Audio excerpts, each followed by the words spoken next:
ओम पितृ होम मातृ होम। आज आम सहरांचल स्वायत्त शासन व्यवस्था जहाँकि आमर स्वायत्त शासन व्यवस्थार दुईटी भाग जोड़ा गोटे ग्रामांचल जहाँ लास्ट क्लास पढ़ी पंचायत व्यवस्था। आज आम पढ़ा सहरांचल स्वायत्त शासन व्यवस्था जहाँकि तीन स्तर तार गठन तार कार्यावली। तो सहरांचल स्वायत्त शासन व्यवस्था मुख्यतः भाव जमी आम इंट्रोडक्शन में पढ़ी हाथ पांतारे अति सहजरे निजे निजकू शासन करने व्यवस्था को स्वायत्त शासन व्यवस्था कह जाए। स्वायत्त शासन व्यवस्था को मुख्यतः दुई भाग व्यक्त करा जाए, गोटे ग्रामांचल और गोटे सहरांचल। सहरांचल स्वायत्त शासन व्यवस्था को मुख्यतः तीन भाग व्यक्त करा जाए, जहाँकि विज्ञापित अंचल परिषद, द्वितीय आमर पौरपालिका बा म्युनिसिपालिटी बा नगरपालिका, तापर आसला निगम महानगर निगम कॉर्पोरेशन। तो आम तीन टा को गोटे ढांचारे आम लिखिपर पढ़ी पार, गोटे प्रश्न पढ़ी गोटे उत्तर पढ़ी प्रश्न तीन प्रश्न गोटे उत्तर पढ़ी आम तीन टाक परीक्षा अटेंड हो पार। खाली टिके पार्थक्य फरक रही संख्या किसी अलग अलग विषय गठन। सो आमर प्रथम देखा स्तर जमी ग्रामांचल पढ़ते निम्न स्तर पंचायत ग्राम पंचायत, मध्यम स्तर पंचायत समिति, शीर्ष स्तर जिला परिषद। ठीक सेमती सहरांचल स्वायत्त शासन व्यवस्था गठन में बढ़ी पार। निम्न स्तर अच्छी कौटा सहरांचल स्वायत्त शासन व्यवस्था ना विज्ञापित अंचल परिषद। मध्यम स्तर कौटा अच्छी ना पौरपालिका बा म्युनिसिपालिटी बा नगरपालिका बा पौर संस्था। शीर्ष स्तर कौटा अच्छी ना कॉर्पोरेशन बा निगम बा महानगर निगम। ये स्तर सहरांचल स्वायत्त शासन व्यवस्था निम्न स्तर, मध्यम स्तर, शीर्ष स्तर। तापर दुई आसला आमर प्रतिष्ठित वर्ष 1950 मसीह ओडिशा रे विज्ञापित अंचल परिषद पौरपालिका प्रतिष्ठा होते, महानगर निगम 1984 मसीहा अगस्ट 15 प्रतिष्ठा होता। एवं गोटे विज्ञापित अंचल परिषद को बा पौरपालिका को बा महानगर निगम को साधारणतः 11 रु 60 वार्ड रे विभक्त कराई थाए। प्रतिटी आम कौन लिखिपर गोटे विज्ञापित अंचल को 11 टू 60, गोटे पौरपालिका को 11 टू 60, गोटे जिला परिषद को गोटे महानगर निगम 11 टू 60 वार्ड रे विभक्त कराई थाए। प्रति वार्ड रो एनएससी रे कौन कहबा वार्ड मेंबर था सदस्य किए, एनएससी सदस्य किए ना विज्ञापित परिषद विज्ञापित अंचल परिषद सदस्य मान होचंती अध्यक्ष, उपाध्यक्ष आउ वार्ड मेंबर जहाँ कह काउंसिलर। सेमती पौरपालिका रे मध्य बा पौरपालिका बा म्युनिसिपालिटी रे मध्य थांती अध्यक्ष, उपाध्यक्ष, वार्ड मेंबर। निगम रे कह जाए कौन मेयर, उपमेयर आउ कॉर्पोरेटर। जी एनएससी रे जी वार्ड मेंबर, म्युनिसिपालिटी जा ना वार्ड मेंबर, निगम रे ता नाम कॉर्पोरेटर। एनएससी रे जी अध्यक्ष, म्युनिसिपालिटी जी अध्यक्ष, निगम रे सी मेयर। एनएससी रे जी जहाँ कह जाए उपाध्यक्ष भाइस चेयरमैन, म्युनिसिपालिटी मध्य कह जाए भाइस चेयरमैन, निगम रे बा महानगर निगम रे कह जाए तांको उपमेयर। सो आम जमी पंचायत व्यवस्था पढ़ी ठीक सेमती एठरे वार्ड मेंबर मान एनएससी किए भोट देवे ना वार्ड भोटर, पौरपालिका वार्ड मेंबर किए देवे वार्ड भोटर, निगम कॉर्पोरेटर मान किए भोट देवे निगम वार्ड भोटर। अच्छा एनएससी विज्ञापित अंचल परिषद अध्यक्ष को किए भोट देवे ना सीधा सड़क विज्ञापित अंचल परिषद भोटर माने। उपाध्यक्ष किए भोट देवे ना विज्ञापित अंचल परिषद वार्ड मेंबर माने। सेमती आमर पौरपालिका रे मध्य किए भोट देवे अध्यक्ष को ना पौरपालिका बा म्युनिसिपालिटी अध्यक्ष को भोटर माने सीधा सड़क भोट देवे। उपाध्यक्ष को पौरपालिका भोट देवे ना वार्ड मेंबर माने कोठर पौरपालिकार। ठीक सेमती निगमर जदि पचारा प्रश्न से पॉइंट कौन लिखा ना निगमर मेयर को निगमर भोटर माने सीधा सड़क भोट निर्वाचित करछंती। निगमर कॉर्पोरेटर माने निज मध्यरु जनकू उपमेयर भावे भोट दे निर्वाचित करछंती। निगमर कॉर्पोरेटर किए देवे जिन वार्ड मेंबर को वार्ड भोटर से कॉर्पोरेटर मान को वार्ड भोटर माने भोट दे निर्वाचित करछंती। अच्छा आम जमी पंचायत व्यवस्था पढ़ी बेले ठीक सेमती विज्ञापित अंचल परिषद बा पौरपालिका बा निगमर अध्यक्ष पदवी जदि विज्ञापित अंचल परिषद बा पौरपालिकार अध्यक्ष पदवी जदि पुरुष वर्ग संरक्षित रहे उपाध्याय पदवी जड़े महिला वर्ग संरक्षित रहिबो। ठीक सेमती महानगर निगमर मेयर पदवी जदि पुरुष वर्ग संरक्षित रहे उपमेयर पदवी जड़े महिला वर्ग संरक्षित रहिबो।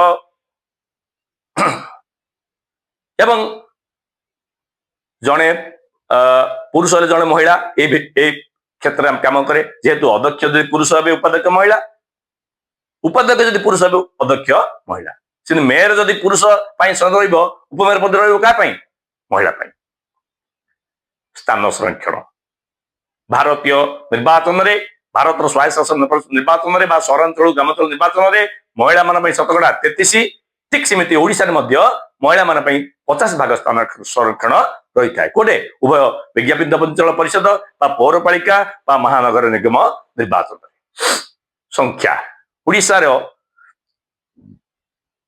66 गोटी विज्ञापित अंचल परिषद रही अछि। ओडिशा 34 गोटी पौरपालिका रही अछि। ओडिशा 5 गोटी महानगर निगम रही अछि। प्रार्थी हेबा मना ठीक सेमती पंचायत व्यवस्था पढ़ी सी विज्ञापित अंचल परिषद हो पौरपालिका हो निगम हो अध्यक्ष उपाध्यक्ष कार्यकाल माने अध्यक्ष उपाध्यक्ष कार्यकाल अध्यक्ष उपाध्यक्ष जदि 2 संतान अधिक संतान थे मेयर 2 संतान अधिक संतान थी प्रार्थी पारे ना। जो पॉइंट मुझे जाऊँगी गोटे अध्यक्ष उपाध्यक्ष बा मेयर उपमेयर कार्यकाल आरंभर 2 वर्ष मध्य विरुद्ध वार्ड मेंबर माने बा कॉर्पोरेटर माने निगम कॉर्पोरेटर माने मेयर विरुद्ध अनस्थापन आनी पार ना। ठीक सेमती एनएससी म्युनिसिपालिटी बा विज्ञापित अंचल परिषद पौरपालिकार वार्ड मेंबर माने अध्यक्ष उपाध्यक्ष कार्यकाल 2 वर्ष मध्य विरुद्ध अनस्थापन आनी पारे ना। सेमती कमिटी गठन विज्ञापित अंचल परिषद पौरपालिका महानगर निगम 3टा किसी कमिटी गठन करता स्टैंडिंग कमिटी अस्थायी कमिटी गठन करते कमिटी किए निगमर सदस्य माने बा पौरपालिका सदस्य माने विभिन्न कमिटी मान गठन करी कार्य कि सुचारू रूप संपादन हम से ध्यान दे था। दलीय चिन्ह व्यवहार विज्ञापित अंचल परिषद पौरपालिका महानगर निगमर समस्त पदवी दलीय चिन्ह व्यवहार कराई थाए तो समस्त पदवी अर्थात कांग्रेस चिन्ह हाथ चिन्ह शंख चिन्ह पद्मफूल चिन्ह बा दाधान चिन्ह स्वाधीन चिन्ह प्रार्थी माने ठियाई पारे प्रतिद्वंदिता करें। सरकारी कर्मचारी एनएससी और म्युनिसिपालिटी सरकारी कर्मचारी भाव जड़े भारतीय ओडिशा प्रशासनिक सेवा संस्था परीक्षा OAS Odisha administrative service Odisha प्रशासनिक सेवा संस्था परीक्षा उत्तीर्ण होता व्यक्ति को राज्य सरकार विज्ञापित अंचल परिषद कार्यनिर्वाही अधिकारी नियुक्ति दियंती पौरपालिकार कार्यनिर्वाही अधिकारी नियुक्ति दियंती।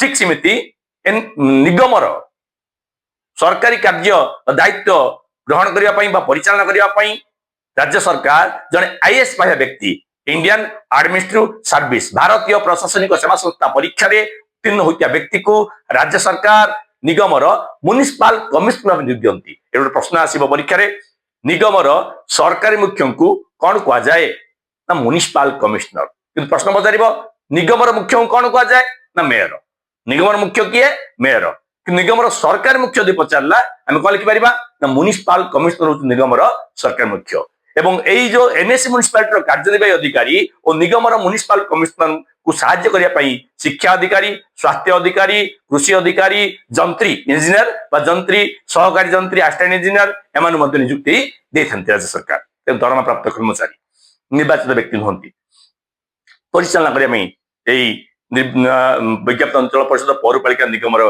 कार्य मानक देन आसिले आम पढ़ा बहिष्कार किए बहिष्कार कर एनएससी म्युनिसिपालिटी निगमर ए अध्यक्ष उपाध्यक्ष मेयर उपमेयर को ना वार्ड मेंबर माने 2/3 मत भितर विज्ञापित अंचल परिषद अध्यक्ष उपाध्यक्ष विरुद्ध अनस्थ प्रस्ताव आनी पारे।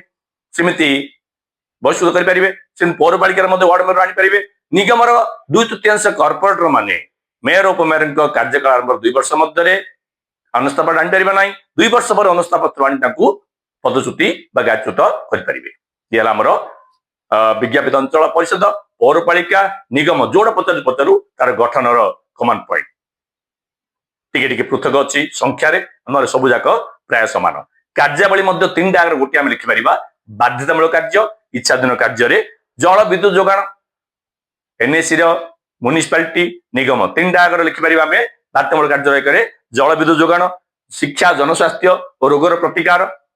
ବିଜ୍ଞାପିତ ଅଞ୍ଚଳ ପରିଷଦ ପୌରପାଳିକା ନିଗମରେ ଶିକ୍ଷା, ଜନସ୍ୱାସ୍ଥ୍ୟ, ରୋଗର ପ୍ରତିକାର କରିପାରିବେ। ମାତୃମଙ୍ଗଳ ଶିଶୁ ମଙ୍ଗଳ କେନ୍ଦ୍ର ମଧ୍ୟ ପ୍ରତିଷ୍ଠା କରିପାରିବେ। କାର୍ଯ୍ୟ ମାନେ ମୁଖ୍ୟ କାର୍ଯ୍ୟ ବାଧ୍ୟତାମୂଳକ କାର୍ଯ୍ୟ। ଏବଂ ହାଟ କଂସେଇଖାନା ପ୍ରତିଷ୍ଠା, ଯୋଉଟା କି ମାଛ ବଜାର, ମାଂସ ବଜାର, ଏ ଯୋଉ ହାଟ କଂସେଇଖାନା ମଧ୍ୟ ପ୍ରତିଷ୍ଠା କରିବା ବାଧ୍ୟତାମୂଳକ କାର୍ଯ୍ୟ। ସେମିତି ଯାନବାହନ ପରିଚାଳନା ନିୟନ୍ତ୍ରଣ ଟ୍ରାଫିକ ରୁଲ ଅନୁସାରେ ସହରକୁ ପରିଚାଳନା କରିବା କାମ। ଦେନ୍ ଜନ୍ମ ମୃତ୍ୟୁ ପଞ୍ଜୀକରଣ, ଜନ୍ମ ମୃତ୍ୟୁ କେତେ ଲୋକ ଜନ୍ମ ହେଲେ, କେତେ ଲୋକ ମୃତ୍ୟୁବରଣ କରିଛନ୍ତି, ତାର ପଞ୍ଜୀକରଣ କରିବା ମଧ୍ୟ ବାଧ୍ୟତାମୂଳକ କାର୍ଯ୍ୟ ଅଟେ। ଇଚ୍ଛାଧୀନ କାର୍ଯ୍ୟରେ ସେମିତି ଆସିଲା ଯାଦୁଘର, ପୁସ୍ତକାଳୟ, ରଙ୍ଗମଞ୍ଚ ନିର୍ମାଣ। ସହରାଞ୍ଚଳରେ ଏନ୍ଏସି ହଉ, ମ୍ୟୁନିସିପାଲିଟି ହଉ, ନିଗମ ଯାଦୁଘର, ମ୍ୟୁଜିୟମ, ରଙ୍ଗମଞ୍ଚ, ଥିଏଟର ହଲ୍ସ ଏସବୁ ନିର୍ମାଣ ମଧ୍ୟ ଇଚ୍ଛାଧୀନ କାର୍ଯ୍ୟ। ବିଶ୍ରାମ ଗୃହ, ଅନାଥାଶ୍ରମ ନିର୍ମାଣ, ତାର ପରିଚାଳନା। ସେଭଳି ପଥ ପାର୍ଶ୍ୱ ବୃକ୍ଷରୋପଣ, ସହରାଞ୍ଚଳର ପଥ ପାର୍ଶ୍ୱରେ ବୃକ୍ଷରୋପଣ କରିବା ମଧ୍ୟ ଏନ୍ଏସି, ମ୍ୟୁନିସିପାଲିଟି ଓ ନିଗମର ଇଚ୍ଛାଧୀନ କାର୍ଯ୍ୟ ଅଟେ। ସହରର ସମସ୍ତ କୋଠାବାଡିର ସର୍ଭେ କରିବା, କେତିକି କୋଠାବାଡି ଅଛି, କେତେ 3 ମହଲା 4 ମହଲା ଘର ଅଛି, ଯୋଉଟା କି ସରକାର ନିୟମ ବାହାରେ ଯୋଉମାନେ ଘର ତିଆରି କରିଛନ୍ତି ତାଙ୍କ ଘର ଭାଙ୍ଗି ତାଙ୍କୁ କଟାକଟି ଭାବେ ମାନେ ଚେତାଇ ତାଙ୍କୁ ଘର ଭାଙ୍ଗିବା ଏବଂ ସର୍ଭେ କରିବା ମଧ୍ୟ ନିଗମର, ମ୍ୟୁନିସିପାଲିଟିର, ଏନ୍ଏସିର ମୁଖ୍ୟ କାର୍ଯ୍ୟ। ଏବଂ ଠିକ ସେମିତି ବିବାହର ତାଲିକା ରଖିବା ଓ ଜନଗଣନା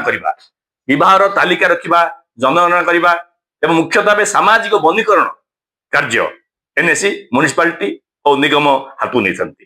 ଆମେ ବର୍ତ୍ତମାନ ପଢିଲେ ଏନ୍ଏସି, ମ୍ୟୁନିସିପାଲିଟି, ନିଗମର ଆମେ ପୃଥକ କାର୍ଯ୍ୟାବଳୀ ପଢିବା ଦରକାର ନାହିଁ। ସେଇ ଗୋଟିଏ କାର୍ଯ୍ୟାବଳୀରେ ଆମେ 3ଟାକୁ ମିଶେଇ ପାରିବା, 3ଟାକୁ ଲେଖିପାରିବା।